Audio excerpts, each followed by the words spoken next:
श्वेता झा। और अब से कुछ ही क्षणों के बाद आपको बता दें कि साल का पहला चंद्र ग्रहण लगने जा रहा है, लेकिन आज बुद्ध पूर्णिमा भी है और ग्रहण और बुद्ध पूर्णिमा के इस योग को महासंयोग कहा जा रहा है।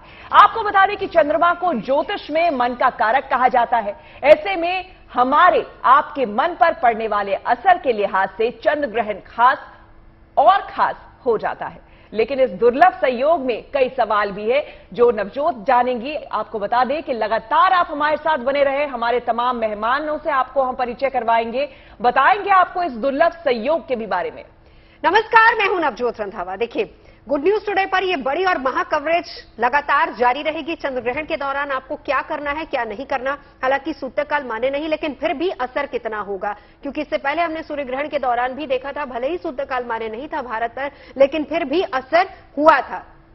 क्या करना है, क्या नहीं करना, तमाम खास मेहमानों से जानेंगे। लेकिन इस दुर्लभ संयोग में सवाल यहां पर सबसे बड़ा यह है कि चंद्र ग्रहण अपने साथ केवल नकारात्मकता लाता है या फिर इसका कोई पॉजिटिव पक्ष भी है। हालांकि ज्योतिष भी यही मानते हैं कि हर ग्रहण का पॉजिटिव नेगेटिव दोनों तरह के इफेक्ट होते हैं। किस तरीके से आप उससे पॉजिटिविटी ले सकते हैं ये भी हम जानेंगे, और क्या ग्रहण के दौरान भी शुभता प्राप्त कर सकते हैं, तो कैसे कर सकते हैं ये भी जानेंगे। आखिर कैसे तन और मन को नेगेटिव ऊर्जा से सुरक्षित रखा जा सकता है। तमाम ऐसे पहलू हैं जिन पर हम विस्तार से चर्चा करेंगे। ज्योतिषाचार्यों से हमारे साथ होंगे, एक बड़ा पैनल हमारे साथ मौजूद है। चर्चा शुरू करें उससे पहले जरा ये रिपोर्ट देख लीजिए।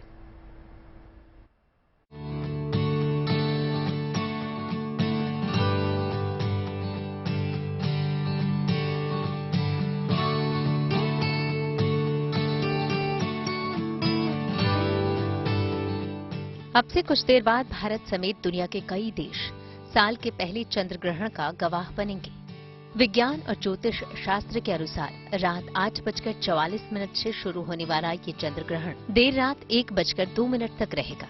यानी चंद्र ग्रहण की कुल अवधि 4 घंटे 15 मिनट तक रहने की संभावना है।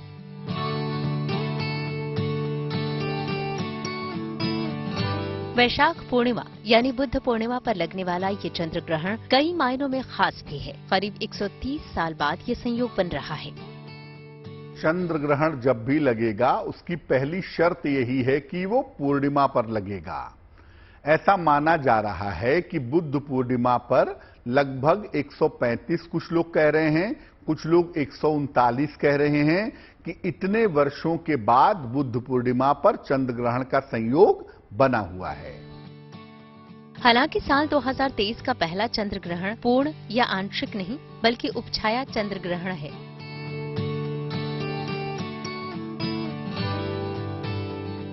उपछाया ग्रहण का संयोग तब बनता है जब चंद्रमा पृथ्वी की छाया के पतले और बाहरी क्षेत्र से होकर गुजरता है।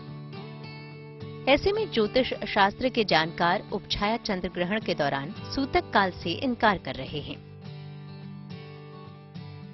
जो सामान्य चंद्र ग्रहण होता है उसमें सूर्य और चंद्रमा के बीच में पृथ्वी पूरी तरह से आ जाती है और या तो चंद्रमा को पूरी तरह से ढक लेती है या उसका कुछ हिस्सा ढक लेती है। उपछाया ग्रहण में पृथ्वी बीच में नहीं आती, लेकिन लगभग बीच की स्थिति की वजह से पृथ्वी की छाया चंद्रमा पर पड़ती है। यानी चंद्रमा दिखाई तो देता है लेकिन वो मालिन्य दिखता है। चंद्रमा ढका हुआ नहीं दिखता, चंद्रमा थोड़ा धुंधला दिखता है, थोड़ा सा उसका रंग जो है वो छाया की वजह से बदल जाता है। धार्मिक मान्यताओं के अनुसार ग्रहण के पहले के समय को सूतक काल माना जाता है, जिसे अशुभ की श्रेणी में रखा जाता है। ऐसी मान्यता है कि राहु, सूर्य और चंद्रमा का ग्रास करता है तो ग्रहण लगता है। ऐसे में सूतक काल के दौरान किसी भी तरह का शुभ कार्य करने की मनाही होती है। हालांकि उपछाया चंद्र ग्रहण को लेकर ऐसा कोई नियम नहीं है। सामान्य चंद्र ग्रहण होगा तो आपको नियमों का पालन करना होगा, आपको खान पान पूजा उपासना में सावधानी रखनी होगी। लेकिन उपछाया ग्रहण को ग्रहण का संपूर्ण दर्जा प्राप्त नहीं है, इसलिए इसमें किसी तरह के नियमों का पालन नहीं होता है। आसमान साफ होने पर एशिया और यूरोप के ज्यादातर हिस्सों में उपछाया चंद्र ग्रहण दिखेगा। ऐसे में ये जानना जरूरी है कि देश दुनिया में इस चंद्र ग्रहण का कितना असर होगा।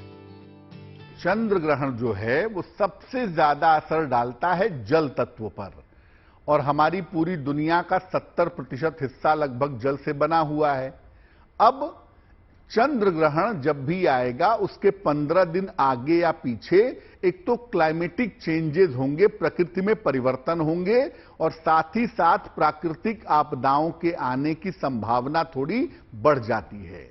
दूसरा, चंद्रमा संबंध रखता है राजनीति से, क्योंकि चंद्रमा को ज्योतिष में हम रानी या दूसरा राजा मानते हैं। तो राजनीतिक चीजों में पूरी दुनिया में परिवर्तन होगा, राजनीतिक रूप से उठापटक होगी, थोड़ी अशांति मचेगी और प्राकृतिक आपदाओं के आने की संभावना बढ़ जाएगी। ज्योतिष शास्त्र के अनुसार पूर्ण चंद्र ग्रहण की तुलना में उपछाया चंद्र ग्रहण का असर आंशिक होता है। ऐसे में लोगों को अपने स्वास्थ्य पर ध्यान रखने की जरूरत है। उपछाया चंद्र ग्रहण का जो प्रभाव है वो उतना ज्यादा तीव्र नहीं होता जितना ज्यादा तीव्र सामान्य चंद्र ग्रहण का प्रभाव होता है, लेकिन प्रभाव होता है। और उपछाया चंद्र ग्रहण जो है वो लोगों के मानसिक स्थिति पर या छोटी छोटी बीमारियों को पैदा करने में ज्यादा भूमिका निभाता है। जो सामान्य चंद्र ग्रहण है उसका प्रभाव प्रकृति पर, लोगों के सोच पर सबसे ज्यादा पड़ता है, लेकिन जो उपछाया ग्रहण है इसका प्रभाव होता जरूर है लेकिन उतना ज्यादा नहीं होता जितना ज्यादा सामान्य चंद्र ग्रहण का प्रभाव होता है। चांद पर धरती की छाया पड़ने जा रही है। जाहिर है 130 साल बाद ये उपछाया चंद्र ग्रहण लग रहा है, तो इसका मानव जीवन पर असर काफी अहम माना जा रहा है। Bureau report, good news today. तो 130 साल बाद अद्भुत संयोग भी होने वाला है। इस चंद्र ग्रहण से जुड़ी ये महा कवरेज आप देख रहे हैं। आपको बता दें, हर एक जिज्ञासा का यहां समाधान आपको मिलेगा। लेकिन कहते हैं सनातन धर्म में खास करके हम मानते हैं कि हर शुभ कार्य से पहले शंखनाद जरूरी है। और जैसा कि हमने बताया कि हर ग्रहण का मतलब नकारात्मकता नहीं होती, तो आज के कार्यक्रम की हम शुरुआत शंखनाद से करेंगे।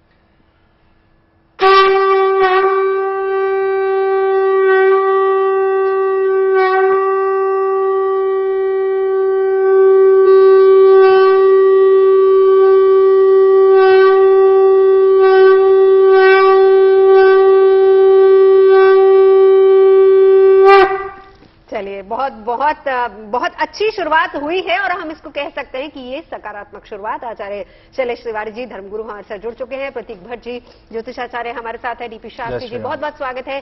साथ ही साथ नीतू झा मेरी सहयोगी हमारे साथ जुड़ेंगी जंतर मंतर से, क्योंकि जब हम ग्रहण का ज्योतिषीय पहलू समझेंगे तो हम उसका साइंटिफिक पहलू भी जानने की कोशिश करेंगे। कोशिश हमारी यही है कि सिक्के के दोनों पहलुओं को आपके सामने रखा जाए, क्योंकि ज्योतिष भी यही मानता है कि नेगेटिव नहीं कुछ पॉजिटिव हम उससे ले सकते हैं, और साइंस भी यही मानती है कि ये एक खगोलीय घटना जरूर है लेकिन इसको पॉजिटिव नजरिए से देखना चाहिए। तो शुरुआत करते हैं आप ही से आचार्य जी। हम शुरुआत करेंगे, सूतक नहीं लगा है लेकिन फिर भी चंद्र तो एक है, असर पूरी पृथ्वी पर ही होगा। तो इसको अगर हम हिंदुस्तानी बात करें, भारतवंशी बात करें, तो किस तरीके से हमें इसको देखना चाहिए, कितना असर, और क्या हमें तमाम नियम जो हम नॉर्मली फॉलो करते हैं ग्रहण के दौरान उसको फॉलो करना है, या उनमें हम कहें कि कुछ हम ढील दे सकते हैं? धन्यवाद नवजोत जी। जीएनटी के सभी दर्शकों को हरे कृष्णा। देखिए, यह जो चंद्र ग्रहण है साल 2023 का पहला चंद्र ग्रहण है, जब चंद्रमा, सूर्य और पृथ्वी तीनों एक सीध में आते हैं तो यह चंद्र ग्रहण लगता है। और चंद्रमा और सूर्य के बीच जब पृथ्वी आती है तो चंद्र ग्रहण होता है, हमेशा पूर्णिमा तिथि को होता है। और वैशाख मास की पूर्णिमा, बुध पूर्णिमा 130 वर्ष के बाद सिद्धि योग बन रहा है। इसलिए इस ग्रहण की बात करें तो यह उपछाया, पृथ्वी का उपछाया चंद्र ग्रहण है, जिसका पूरा छाया पृथ्वी पर नहीं आ रहा है। चंद्रमा पर पूरा छाया नहीं पड़ रहा है, जिसके कारण पृथ्वी पर दृश्य नहीं है पूरी तरह से। अगर हम बात करें तो इसका भारत में दृश्य नहीं है, यह दृश्य है ऑस्ट्रेलिया में, हिंद महासागर में, प्रशांत महासागर में, अफ्रीका में और अंटार्कटिका में, जबकि भारत में पूरी तरह से दृश्य नहीं है। और जब दृश्य नहीं है तो इसका सूतक काल नहीं होगा। चंद्रमा चंद्र ग्रहण में 10 घंटे पहले सूतक काल होता है और सूर्य ग्रहण में 12 घंटे। लेकिन सूतक काल जब नहीं होता है, सूतक काल में मंदिर का पट बंद हो जाता है, मूर्तियों का स्पर्श नहीं किया जाता। लेकिन चंद्र ग्रहण जो लगा है आज जो लगेगा चंद्र ग्रहण, इसमें जो स्पर्श जो है वह 8:44 रात्रि से शुरू हो रहा है। मध्यकाल जो पूर्णता है वह 10:52 तक रात्रि है और मोक्ष काल जो है वह 1:01 तक है। लेकिन इसमें सूतक काल नहीं मान्य है, इसलिए कोई घबराने की जरूरत नहीं है। हालांकि पूरे ब्रह्मांड में यह चंद्र ग्रहण है, लेकिन भारत में यह दृश्य नहीं है, भारत में इसका कोई असर नहीं है। ज्योतिषाचार्य डीपी शास्त्री जी भी हमारे साथ बने हुए हैं, एक एक कर हम सवाल लेते हैं। शास्त्री जी, आपसे यहां पर यह समझना चाहेंगे, देखिए बहुत ऐसे दर्शक हैं हमारे जो ये नहीं समझ रहे होंगे कि चंद्र ग्रहण तो है लेकिन चंद्र ग्रहण नहीं है, यानी कि सूतक नहीं लगेगा, उपछाया चंद्र ग्रहण है। तो जरा एक एक कर विस्तार से जरा हमारे दर्शकों को यह बताइए कि आखिर ये चंद्र ग्रहण किस तरह का चंद्र ग्रहण है और उपछाया चंद्र ग्रहण का क्या मतलब हुआ। देखिए, पृथ्वी से लेकर आकाश तक के जो मार्ग है, इसमें उपछाया ग्रहण पहले प्राचीन समय से बहुत लगता था। आज तो चलिए हम इतना जान गए, इतना सब देख रहे हैं, इसके कोई ज्योतिषीय गणना लोग नहीं किए हैं, लिए ही नहीं है, नाम मात्र के लिए, मात्र 1% इसको लिए। बल्कि चंद्रमा एक ऐसा ग्रह है, बहुत शीतल ग्रह है और इसका जीवन पृथ्वी से बहुत निरस्त होने के कारण इसका जो प्रभाव है मानव जाति पे, वनस्पति पे, सब पे इसका प्रभाव है। तो इस स्वाति नक्षत्र में, राहु के नक्षत्र में ग्रहण है। बल्कि चंद्रमा का जो संबंध है केतु के साथ है, तुला राशि में। नक्षत्र तो स्वाति इसको मिल गया शुरुआत में, बल्कि इसका जो मोक्ष काल है वो गुरु के नक्षत्र में, विशाखा के नक्षत्र में है। देवगुरु बृहस्पति उसके स्वामी है। तो इसका प्रभाव भारत में नगण्य है, विश्व में भी इसका प्रभाव नगण्य रूप में ही है। बल्कि फिर भी जिस कंट्री पे इसकी दृष्टि पड़ी है, जिस तरह तुला राशि है, मेष राशि है, रसिया काल देखें क्या बना हुआ है, बहुत बड़ा नुकसान भी कर सकता है, अपना भी कर सकता है, दूसरे की भी कर सकता है। कि उसकी बुद्धि बदल गई है, ईगो आ रहा है। आप देख रहे हैं बरसों से लोग एक दूसरे में, यूरोप कंट्री की लड़ाई बंद नहीं हुई और ये प्रभाव भी ग्रहण के यूरोप कंट्री में ही है। तो वहां पे इनकी बुद्धि कहीं ना कहीं मारी जाएगी, बुद्धि कहीं ना कहीं इनकी जो पिटी जाएगी। और ये लोग नुकसान फाइनेंशियली भी कर रहे हैं, अपने सरकार से लेके वहां पे पब्लिक को जो भी सिस्टम था प्रकृति की दी हुई सब इन्हों नष्ट कर रहे हैं। ये ग्रहण का प्रभाव इनके साथ। बिल्कुल, इंटरनेशनली क्या असर होगा ये तो आप हमें समझा ही रहे हैं, लेकिन जाहिर सी बात है कि जब ग्रहण लगता है, आप कह रहे हैं कि ज्यादा असर नहीं है भारत पर, इसका असर नहीं है, तमाम नियमों और उन तमाम प्रोटोकॉल्स का हम पालन नहीं कर रहे, लेकिन फिर भी लोगों के मन में प्रतीक जी ये जिज्ञासा जरूर होती है कि कौन सी राशि ज्यादा प्रभावित होगी, किनको क्या ख्याल रखना है नहीं रखना, क्या दान का महत्व है या नहीं है, स्नान का महत्व है या नहीं है। और जिस तरीके से ग्रहण काल के दौरान अक्सर हम लोग करते हैं कि जो जितनी भी पका हुआ भोजन होता है उसमें हम तुलसी का पत्ता रखते हैं, ये सारी चीजें कितनी मान्य रखती है, ये भी समझाइए जरा। देखिए, सबसे पहले तो एक चीज ये बताना यहाँ चाहूंगा कि ग्रहण ये है क्या। देखिए, सूर्य, चंद्रमा और बीच में पृथ्वी आ रही है। चंद्रमा की खुद का कोई प्रकाश नहीं है, सूर्य के प्रकाश से ही वो प्रकाशित है। तो जब पृथ्वी आ रही है और पूरी तरह से आई नहीं, बस थोड़ा सा स्पर्श करके ही चंद्रमा को निकल गई, तो उसकी छाया पृथ्वी की जो सूर्य से रिफ्लेक्ट होकर पड़ रही है वो चंद्रमा पे पड़ रही है, इसीलिए इसे उपछाया चंद्र ग्रहण कहा जाता है। ये रही एक बात। दूसरी बात बहुत समझने वाली है, जो कि शास्त्री जी भी कह रहे थे, क्योंकि इसे ग्रहण की संज्ञा में लिया ही नहीं गया है शास्त्रों में, इसीलिए इसे उपछाया चंद्र ग्रहण कहा गया है और इसकी गणना, इसके बारे में शास्त्रों में कम लिखा गया है। पूर्ण, आंशिक और वलयाकार के बारे में ज्यादा इसलिए लिखा जाता है। अब आपने कहा कौन सी राशि। देखिए भाई, ब्रह्मांड में चंद्रमा एक है, सूर्य जैसे एक है, तो अगर चंद्रमा चंद्र ग्रहण उपछाया भी हो तो उसका प्रभाव एक तरफ शास्त्रों में ग्रहण का प्रभाव हम कम कह रहे हैं, लेकिन दूसरी बात ये ध्यान रखने वाली है कि आखिर चंद्रमा को केतु ग्रसित कर रहा है ना आज, तो ये जो ग्रसित है, चंद्रमा मनसो जातका, चंद्रमा मन का कारक है, वहां केतु प्लैनेट ऑफ स्पिरिचुअलिटी, तो जब ये दोनों मिलेंगे तो कंफ्यूजन की स्थिति रहेगी अगले एक पखवाड़े तक, मतलब 15 दिन तक। प्रश्न पक्ष पूरा जो कल से शुरू हो रहा है, एक 15 दिन तक कहीं ना कहीं कंफ्यूजन की स्थिति, एंग्जाइटी की स्थिति, इफ एंड बट की स्थिति डिसीजंस में लोगों के रहेगी। चंद्रमा राजसत्ता का कारक कहा गया है सूर्य की तरह, क्योंकि इसको कहीं ना कहीं फीमेल का दर्जा मिला हुआ है। तो उठा पटक, राजनीति, आपको देखने को मिलेगी, खास तौर से पानी वाले इलाकों में, जहां केरला वगैरह हो गया, यहाँ अच्छी खासी उठापटक देखने को मिलेगी। जैसे कि आजकल विवाद भी केरला में काफी चल ही रहे हैं। अब आपने सबसे इंपॉर्टेंट प्रश्न पूछा, राशि। तुला राशि में स्वाति नक्षत्र में यह ग्रहण लगता है। स्वाति नक्षत्र राहु ने सूर्य को ग्रसित मेष राशि में कर रखा है, यहां पे चंद्रमा ग्रसित केतु के साथ, तो निश्चित तौर पर मेष और तुला वालों को सबसे ज्यादा फर्क पड़ता है। बिल्कुल, ये राशिवार तो हम जानेंगे, लेकिन आचार्य जी यहाँ पर मैं ये समझना चाहूंगी कि अगर हम कह रहे हैं कि भारत में ये दृश्य नहीं होगा, तो ऐसे में भारतवंशी जो हैं, क्या उन पर इसका किसी तरह का प्रभाव पड़ेगा, चाहे वो राशिवार हो या फिर जैसे अगर तुला राशि की ही बात हो रही थी कि तुला राशि में विशेष करके लोगों को प्रभाव पड़ेगा? तो देखिए, पूरा ब्रह्मांड में चंद्रमा का प्रभाव पड़ता है और ग्रहण काल में नकारात्मक प्रभाव पड़ता है।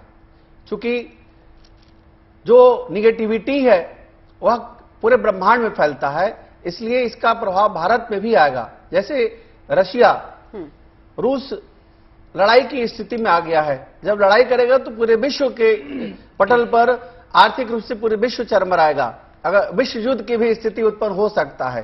साथ ही साथ चंद्र ग्रहण में जब भी चंद्रमा स्थिति खराब होती है, यानी कह सकते हैं कि वलयाकार चंद्र ग्रहण हो अथवा पूर्ण चंद्र ग्रहण हो, तो ज्वार भाटा समुद्र में आता है, जल प्रलय आता है, भूकंप आता है, और इन सब के कारणों से लोगों की मनोस्थिति खराब होती है।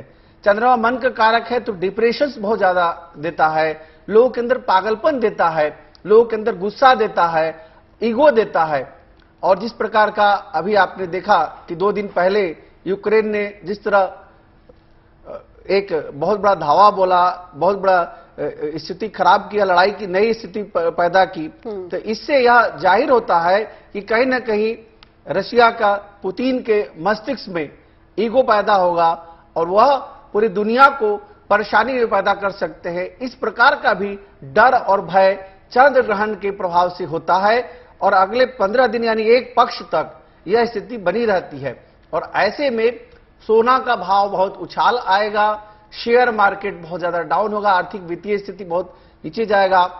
इसके साथ ही साथ बाजार में उपापोह की स्थिति, उथल पुथल की स्थिति बनी रहती है। और सबसे ज्यादा जो परेशानी का कारक होता है वह वायरस और बैक्टीरिया, वह पनपते हैं, जिससे नए नए रोग की उत्पत्ति होती है। जैसे कोरोना आया 2019 में, जब पंचग्रही योग बना था और चंद्र ग्रहण सबसे ज्यादा, पूर्ण चंद्र ग्रहण 8 घंटे का था 26 दिसंबर 2019 को। इसके बाद से ही जो है वह कोरोना पूरी दुनिया को घेर दिया। तो इस प्रकार बड़ा कोरोना तो नहीं, लेकिन कोई ना कोई वायरस और बैक्टीरिया से संबंधित बीमारियां चंद्र ग्रहण के बाद होता ही होता है, इसलिए इसमें सजग और सचेत रहने की जरूरत है। बिल्कुल बिल्कुल, लौटेंगे, तमाम खास मेहमान हैं, लेकिन एक बार नीतू झा मेरी सहयोगी हमारे साथ इस वक्त जंतर मंतर से जुड़ चुकी हैं। नीतू, तैयारियां वहां कैसी की गई हैं, दिखाइए जरा। देखिए, आप तैयारियों की बात कर रही हैं, साल का पहला चंद्र ग्रहण है, तो एक्साइटमेंट आप लोगों में देखिए। मृदुल, मैं आप चाहूंगी आप एक बार हमारे दर्शकों को लाइनें दिखाएं, कितनी लंबी लाइन लगी है, लोग यहाँ देखने आए हैं। हालांकि आज जो चंद्र ग्रहण है वो भारत में तो लोग नहीं देख सकेंगे, लेकिन क्योंकि यहाँ पर उपकरण लगाए गए हैं जिससे लोग चांद को देख सके, तो देखिए लंबी लंबी कतारें हैं। और मैं एक बार हमारे दर्शकों के लिए ये समझाने की कोशिश जरूर करूंगी कि विज्ञान इस चंद्र ग्रहण को कैसे देखता है। हमारे साथ जो इस वक्त मौजूद हैं वो चीफ इंजीनियर है नेहरू तारामंडल के। सर, ये बताइए हमारे दर्शकों को, चंद्र ग्रहण यहाँ लोग देखने पहुंचे हैं, क्या ग्रहण को देख पाएंगे आज, या मतलब भारत में नजर आ रहा है? देखिए, ये पेनम्ब्रल जिसे उपछाया बोलते हैं, तो उस उपछाया बहुत बड़ी होती है, एक पूरी कॉन्टिनेंट से एक कॉन्टिनेंट से दूसरे कॉन्टिनेंट तक जाती है, इसलिए पूरी तरह से चंद्र ग्रहण नहीं दिखाई पड़ेगा। और अगर ये पार्शियल होता या पूर्ण होता तो निश्चित रूप से पूरा दिखाई पड़ता, लेकिन ये पेनम्ब्रल इक्लिप्स है, इसलिए ये हमें एक छाया के बाहर एक छाया होती है, उस छाया में रहेगा। और दिल्ली में चूंकि बहुत प्रदूषण है, लाइट प्रदूषण है, तो जैसे कि आप स्टार्स नहीं देख पा रहे हैं, जबकि बहुत स्टार्स हैं आसमान में, तो उसी तरह आप चंद्रमा तो जरूर देख पाएंगे, लेकिन ग्रहण को हम बहुत एक स्पष्ट रूप से नहीं देख पाए। अच्छा, हमारे दर्शकों को जरा ये भी बताइए कि अगर भारत में ग्रहण नहीं दिख रहा तो कौन कौन से देश हैं, कौन कौन सी ऐसी जगह हैं जहां इस ग्रहण का प्रभाव रहेगा या जहां लोग ग्रहण देख पाएंगे? नहीं, प्रभाव तो जैसे कि उपछाया है तो यहाँ भी उपछाया में दिखेगा, लेकिन उसको हम दिल्ली से नहीं देख पा रहे हैं। और ऑस्ट्रेलिया है, उस वहाँ पर है, ये अंटार्कटिका में भी है, वहाँ पर भी दिखाई पड़ रहा है। तो उन कंट्रीज हम देख पा रहे हैं पीछे लोग भी हैं और उनमें कितना कौतूहल है आज चंद्र ग्रहण को लेकर, उसे देखने को लेकर। जरा उनसे भी बात करिए, क्योंकि इंतजार अभी उन्हें करना पड़ेगा। 8:44 तो शुरू ही हो रहा है चंद्र ग्रहण। जा रही थी क्योंकि लंबी कतारों में लोग यहाँ हैं। और अगर मैं चांद के उगने की बात करूं तो चांद को देखने का समय भी जो है वो 7:45 बजे का है। उससे पहले लोग चांद नहीं देख पाएंगे। लेकिन बिल्कुल आपने कहा जैसे लोगों में एक्साइटमेंट है, लाइनों में लोग लगे हुए हैं। मृदुल आपको दिखाएंगे किस तरह लोग हैं, एक बार लोगों से बात करने की कोशिश करेंगे। चंद्र ग्रहण देखने आए हैं, एक्साइटेड है? लेकिन चंद्र ग्रहण कह रहे हैं देख नहीं पाएंगे, तो क्या सिर्फ चंद्रमा को देख के जाएंगे? पता नहीं, मैं तो अभी आया हूँ पहली बार। बिल्कुल। कहाँ से आई हैं आप? एक्साइटेड है? हाँ, गोवा से है हम। तो हम जंतर मंतर घूमने आए थे, तो हमने देखा कि ये चल रहा है और आज लूनर एक्लिप्स है ना, तो सोचा कि ये भी देख लेते हैं। बिल्कुल, देखिए जगह जगह से लोग आ रहे हैं और जैसे ही चंद्र ग्रहण की बात होती है या सूर्य ग्रहण की बात हो तो लोगों को देखने की इच्छा ज्यादा होती है। इसीलिए आप देखते भी होंगे कि तारामंडल एक ऐसी जगह होती है, कोई भी ग्रहण लगते ही वहाँ कतारें लग जाती हैं। जाहिर सी बात है। आज यहाँ नीतू, आप हमारे साथ रहिए क्योंकि आज बड़ी लंबी पारी आपको यहाँ से खेलनी है हमारे साथ लगातार। वहाँ की जितनी भी हलचल है हम लौटेंगे आपके पास, वो सारी हलचल हमें लगातार दिखाते रहिए। लोगों के मन में क्या है, कितनी एक्साइटमेंट है लोगों के मन में, वो भी हम जानेंगे। खास मेहमान हमारे साथ स्टूडियो में भी हैं। शास्त्री जी, मैं आपसे जानना चाहूंगी, सूतक भारत में नहीं है, मेरा सवाल वापस से, दान स्नान का कितना महत्व है ऐसे में? देखिए, सूतक तो नहीं है भारत में, सब देवालय शिवालय मंदिर सुबह से खुला है। यज्ञ अनुष्ठान पूजा पाठ सब पंडित पुजारी लोग कर रहे हैं। ग्रहण के बाद स्नान का महत्व बहुत ज्यादा है। माँ गंगा को स्मरण करें, तीर्थों को स्मरण करें। लिखा गया कि अयोध्या मथुरा माया काशी कांची अवंतिका पूरी तोरावती चैव सप्तहिता मोक्षदायिका। इस तीर्थ में रहने वाले व्यक्ति या तीर्थ के नाम को स्मरण करने वाले व्यक्ति को मोक्ष को भी प्राप्ति होती है और ज्ञान की भी प्राप्ति होती है। एक खास बात आज ये है कि बुद्ध पूर्णिमा है। महात्मा बुद्ध का ज्ञान क्षेत्र गया से मिला। गया बिहार प्रदेश की एक भूमि स्थल पे है। उसके बारे में, स्नान के बारे में बताना चाहता हूँ। वहाँ एक फाल्गु नदी है, गंगा तो लोग स्नान कर रहे हैं, फाल्गु में ही लोग स्नान कर रहे हैं।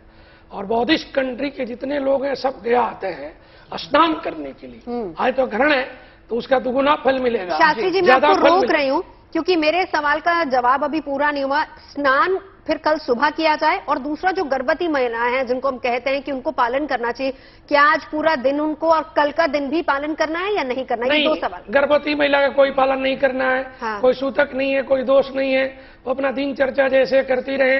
भगवान के पूजन जरूर कर सकती हैं, गीता के पाठ करें, मानस के पाठ करें, अन्नदा विष्णु सहस्त्र नाम के पाठ सुन लें, पढ़ सकती है, उससे उनको लाभ मिलेगा। स्नान कल सुबह, स्नान ग्रहण खत्म होने के बाद, ग्रहण जब पूर्ण हो जाएगा तो उसके बाद कल सुबह का स्नान। उसमें सोना नहीं है, ग्रहण काल में सोते नहीं है, जागना है, स्मरण परमात्मा को करना है, शयन वर्जित है, कोई चीज उस ऐसा भोग वर्जित है।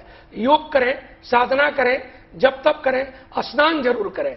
कोई रात्रि में अगर जागता है उस समय उठ के स्नान करता है तो श्रेष्ठ है, और किसी कारणवश वो नहीं करता है तो माँ गंगा जमुना को स्मरण करें। प्रातः कालीन उठ करके अपने नहाने की जो जगह है उसमें गंगाजल मिलाएं, तीर्थों के जल ले लें और माँ गंगा को स्मरण करते हुए गंगे च जमुनी चैवा गोदावरी सरस्वती नर्मदे सिंधु कावेरी जले अस्मिनी सन्नदिन कुरु। तीर्थों को स्मरण करके नाम लेके भी अपना एक जो पवित्र भी पुरुष लोग बदल सकते हैं, ब्राह्मण क्षत्रिय बदल सकते हैं, जो नहीं पहनते वस्त्र भी अपना उसको बदलें। दान जरूर करें, दान सूत्र का दान होता है, अन्नदान है, जलदान है, जो दान हो कर सकता है। और विस्तार से हम इसे और भी जानेंगे क्योंकि कई सारी चीजें हैं। मुझे लगता है क्रमबद्ध अगर हम लोगों को बताएं तो ज्यादा सही रहेगा। प्रतीक भट्ट हमारे साथ ज्योतिषाचार्य बने हुए हैं। प्रतीक जी, ब्रेक से पहले हम जान रहे थे कि क्या कुछ करना है और क्या कुछ नहीं करना, तो एक एक कर जैसे कि मैं पूछ रही हूं और दर्शकों के लिहाज से मैं पूछ रही हूं, ये बताइए कि रात 1:02 पर चंद्र ग्रहण जो है वो समाप्त हो जाएगा, तो क्या उसके बाद, जैसा कि हम बात कर रहे थे कि किसी भी ग्रहण के बाद स्नान करना आवश्यक होता है, तो क्या लोगों को रात्रि ही स्नान करना चाहिए? देखिए, मध्य रात्रि में वैसे भी स्नान वर्जित है। हमारे यहाँ स्नान ब्रह्म मुहूर्त के बाद ही कहा गया है, जो कि 4 बजे के आसपास से ही शुरू होता है। तो निश्चित तौर पर 1:02 के बाद आपको स्नान नहीं करना है, लेकिन नेगेटिविटी चंद्रमा केतु के होने की वजह से होती है। जैसा कि नवजोत जी भी कह रही थी, हम तुलसी दल डालते हैं, क्यों? क्योंकि वो एंटीऑक्सीडेंट है, वो पारा है, वो कहीं ना कहीं नेगेटिविटी खत्म करती है, जहर का प्रकोप कम करते हैं, नेगेटिव एनर्जी कम करती है। तो उसके लिए सर्वश्रेष्ठ उपाय है, क्योंकि आपके घर में बड़े बुजुर्ग भी हैं, वो नहीं स्नान कर सकते और स्नान भी वर्जित है, तो गंगा जल की सिर्फ 2 बूंदे जहां पर आप सोने जा रहे हैं वहां पर और अपने सारे घर के मेंबर्स पर 2-2 बूंदे बस छिड़क दीजिए। ये स्नान तुल्य से भी बेहतर है, ये स्नान से भी बड़ा स्नान गंगा स्नान माना गया है। बस आप इतना कर लीजिए, बाकी कुछ भी नहीं करना। अगले दिन जब सुबह उठेंगे तो आप अपना प्रॉपर स्नान करके, आपने कहा क्या दान करें क्या नहीं, भाई ग्रहण लग रहा है चंद्रमा को, तो चंद्रमा से संबंधित चीज, दूध, दही, चावल, इसका दान करिए। 5 साल से छोटी कन्या को सफेद चीज दान करिए। यहाँ पे केतु भी साथ हैं उनके, तो मां दुर्गा की उपासना करिए, दुर्गा चालीसा का पाठ करिए। चंद्र की उपासना के लिए शिव अमोघ कवच या रुद्राष्टक का पाठ कर सकते हैं, क्योंकि राहु सूर्य के साथ भी है और चंद्र केतु के साथ है, तो रुद्र भगवान को याद करना बहुत ही अच्छा माना गया है। तो छोटी छोटी चीजें हैं। 8:44 से 1-2 के बीच क्या करें क्या ना, भाई सूतक के नियम नहीं लग रहे हैं, तो इसलिए बहुत परेशान नहीं होना है। मैं हमेशा कहता हूं, डरना मना है, सावधान रहना है। तो निश्चित तौर पर सावधानी रखिए, क्योंकि इस दौरान हाई टाइड, लो टाइड जैसी घटनाएं होती है पूर्णिमा के आसपास, तो निश्चित तौर पर मूड स्विंग्स आएंगे। उसको कंट्रोल करने के लिए रात्रि का समय है, मेडिटेशन करिए, या ओम नमः शिवाय या ओम का मेडिटेशन करिए, ज्यादा से ज्यादा लाभ के लिए। चलिए, हमारे साथ तमाम खास मेहमान जुड़े हुए हैं। मैं आपसे जानना चाहूंगी कि सबसे बड़ी बात कि चंद्र का दान करना चाहिए, क्या उसका भी कोई खास विशेष मुहूर्त रहेगा? कौन सी ऐसी चीजें हैं, किस तरह का दान हम कर सकते हैं? नवजोत जी, दान कब करें, यह बहुत बड़ा प्रश्न उठता है। तो ग्रहण काल में आपको जप करना है, जो आपके इष्ट हैं, जिसकी भी आप पूजा करते हैं, उसका ज्यादा से ज्यादा जप करें। और ग्रहण काल में किया हुआ जप 1000 गुना यानी 1000 गुना लाभ की प्राप्ति कराता है। ग्रहण काल जब 1:02 पर रात्रि समाप्त हो जाता है, तो आपको शयन करना है। प्रातः काल बल्कि ब्रह्म मुहूर्त में उठ करके आपको स्नान करना है। स्नान के बाद भजन करना है, इसके बाद दान करना है।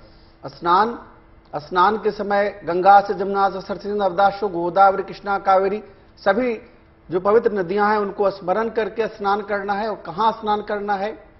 आपको स्नान करना है जहां 4 जगह कुंभ लगता है, वो सबसे पवित्र स्थान है हरिद्वार, आपको प्रयागराज, उज्जैन और नासिक।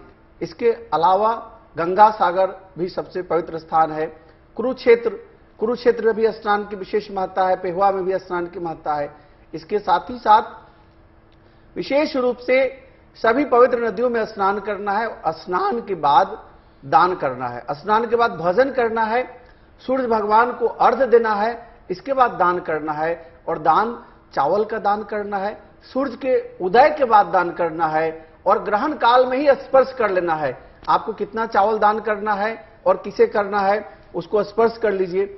और चावल दान के साथ साथ उजला तिल का दान आप कर सकते हैं। उजला तिल के दान करने से लक्ष्मी की प्राप्ति होती है। इसके साथ ही साथ दूध का दान कर सकते हैं, आप पंचमेवा का दान कर सकते हैं। इसके साथ साथ चीनी का दान कर सकते हैं। होती हैं उसका दान करना चाहिए। पंडित डीपी शास्त्री जी भी हमारे साथ बने हुए। शास्त्री जी, आपसे जानना चाहेंगे, आज के दिन बताया जाता है खास करके जब ग्रहण काल होता है विशेष करके, तो मंत्र सिद्धि भी बहुत लोग करते हैं। किस तरह की ये सिद्धि होती है, कौन लोग ये करते हैं और ये कितना शुभ या सही? देखिए, सनातन परंपरा में इष्ट की साधना लिया गया है। बहुत लोग जन कल्याण के लिए मंत्र साधना सिद्धि करते हैं, बहुत लोग अपने तंत्र के साधना के सिद्धि करते हैं। इसमें लिखा गया कि तन रूपी औषधि यानी जो प्राण है उसको रक्षक मंत्र है, मंत्र का रहस्य है, मंत्र का स्वरूप है, मंत्र का लग्न है, मंत्र के नक्षत्र है, उसके देवता हैं, उसके स्वामी हैं, उसके साथ में वेद भी है, जिस तरह चंद्रमा के ऊपर आ रहे हैं। इसके लिए लिखा गया सो अस्माको ब्राह्मणा नाम गुंग, माने ये ब्राह्मणों के राजा है चंद्रमा, और एक ऐसे राजा है जल से निकला है, इसका गोत्र आत्रेय गोत्र है। ऋषि अत्रि के वंश में चंद्रमा का पूजन किया गया है, तो इनका गोत्र भी मिल गया और इनके जन्मस्थली भी मिल गया समुद्र। तो जितनी भी समुद्र में रहने वाली जीव जंतु प्राणी है, ये ग्रहण काल में बड़ी कष्ट में आ जाते हैं। हम खाली भी मंत्र के ऊपर चर्चा करते हैं। अब आइए, मंत्र भगवान शिव का मंत्र पंच तत्व मंत्र है, जिसमें अग्नि तत्व, पृथ्वी तत्व, वायु तत्व, आकाश तत्व और जल तत्व, पांचों तत्व के भगवान शिव प्रतिनिधित्व करते हैं। ओम नमः शिवाय ये करें, और नहीं तो कोई लक्ष्य की आपकी कामना है, कोई वशीकरण के मंत्र करता है, कोई धन के लिए करता है। ऐसा मंत्र शास्त्री जी, कोई ऐसा मंत्र जो तमाम दर्शक हमें सुन रहे हैं, देख रहे हैं, या फिर आचार्य जी आप अगर बताना चाहें, कोई ऐसा मंत्र जो आज तमाम लोग जो देख रहे हैं वो इस दौरान, ग्रहण के दौरान जप करें और उनको अच्छा फल मिले? नवाण मंत्र। श्वेता जी देखिए, इस कलिकाल में, इस समय में सबसे ज्यादा लोग आर्थिक रूप से मुक्ति पाना चाहते हैं, अमीर बनना चाहते हैं। तो श्री विद्या का त्रय अक्षरी 3 अक्षरों का विशेष महामंत्र है ओम श्रीम श्रीयै नमः। यह विशेष महामंत्र है। इस महामंत्र के जप करने से धन की प्राप्ति होती है। इसके साथ साथ आरोग्यता की प्राप्ति के लिए महामृत्युंजय मंत्र का विशेष वर्णन किया गया है। ओम ह्रौं जुंक्षा भूर्भुवः स्वः त्र्यंबकम यजामहे सुगंधिम पुष्टिवर्धनम उर्वारुकमिव बंधनान मृत्योर्मोक्षयमामृतात् भूर्भुवः स्वरो जुंक्षः ओम। आरोग्य और धन, ये दोनों की प्राप्ति के लिए यह विशेष दिव्य मंत्र है। लक्ष्मी का एक मंत्र हम आपको बता दें, ओम श्रीं ह्रीं क्लीं महालक्ष्मी नमः, सबके लिए चाहिए। ओम श्रीं ह्रीं क्लीं महालक्ष्मी नमः। इस मंत्र को जप करें तो आपके आर्थिक स्थिति या व्यापार, नौकरी, जो भी इनकम का साधन है, उसमें आपके नारायण की कृपा होगी। क्योंकि विष्णु और महाविष्णु में अंतर है। महाविष्णु अलग है और विष्णु अलग है। विष्णु भरत को भी कहा गया है, विष्णु लक्ष्मण को भी कहा गया है। शेषावतार लक्ष्मण नहीं है, विष्णु के अवतार है। क्षीर सागर में शत्रुघ्न को भी विष्णु स्वरूप में लिया गया है, बल्कि महाविष्णु राम है। तो राम का मंत्र जन कल्याण के लिए है, राम रामाय नमः या ओम रामाय नमः। कोई मंत्र आप जप करें जिससे नारायण और लक्ष्मी दोनों की आपकी कृपा। जी, नीतू झा के पास चलेंगे, लेकिन हाँ प्रतीक जी जोड़ दीजिए जल्दी से, फिर नीतू झा के पास जाएंगे। देखिए, चंद्रमा को ग्रहण लग रहा है, हाँ, और पूरे भारतवासी को एक, क्योंकि कई बार हम मंत्रों का उच्चारण, कई बार हम मंत्र नहीं समझ पाते हैं, तो ऐसा मंत्र जो सबको पता है, तो सबसे पहले तो स्व कल्याण के लिए वो, इसलिए जब आप रोग मुक्त सुखी होंगे तभी आप जन कल्याण दूसरों का भी कर पाएंगे। तो इसलिए शिव शताक्षरी मंत्र नमः शिवाय का पाठ इस ग्रहण के दौरान करिए स्व कल्याण के लिए। लेकिन अगर एक माला 108 इसकी करते हैं तो उसके बाद ब्रह्मांड और संसार के कल्याण के लिए इसके आगे ओम लगा दीजिए, तो ये सर्व कल्याण के लिए हो जाता है। ओम नमः शिवाय, तो सर्वप्रथम नमः शिवाय का 108 बार पाठ, इसके बाद ओम नमः शिवाय का 108 बार पाठ करके आप इस चंद्र ग्रहण में ज्यादा से ज्यादा लाभ पा सकते हैं। चले नीतू झा हमारे साथ जुड़ी हुई। नीतू, दिखाइए वहां की हलचल, क्या कुछ चल रहा है, लोग आ रहे हैं, कितनी एक्साइटमेंट है लोगों में चंद्र ग्रहण को लेकर? देखिए, सबसे खास बात यह है कि चंद्र ग्रहण की एक्साइटमेंट इतनी ज्यादा होती है कि यहाँ पर आज national centre of science, Nehru तारामंडल और स्पेस इंडिया तीनों ने मिलकर एक प्रोग्राम जो है पूरा वो चलाया हुआ है। मृदुल, एक बार दिखाइए आप किस तरह से अलग अलग जो प्लैनेट्स हैं वो भी दिखाए जा रहे हैं, पीछे एक्टिविटी भी की जा रही है और यहाँ लोग पहुंच रहे हैं क्योंकि सबको चंद्र ग्रहण देखने की एक्साइटमेंट है।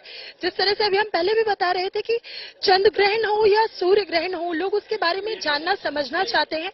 जगह जगह से यहाँ लोग आए हुए हैं, खासतौर पर छोटे छोटे बच्चों को लेके पेरेंट्स आए हैं क्योंकि बच्चों को एक्साइटमेंट थोड़ी ज्यादा होती है और पेरेंट्स भी चाहते हैं कि वो जान समझ पाए कि चंद्र ग्रहण क्या है या सूर्य ग्रहण क्या है। तो यहाँ पर अलग अलग जो टेलीस्कोप हैं वो भी लगाए गए हैं।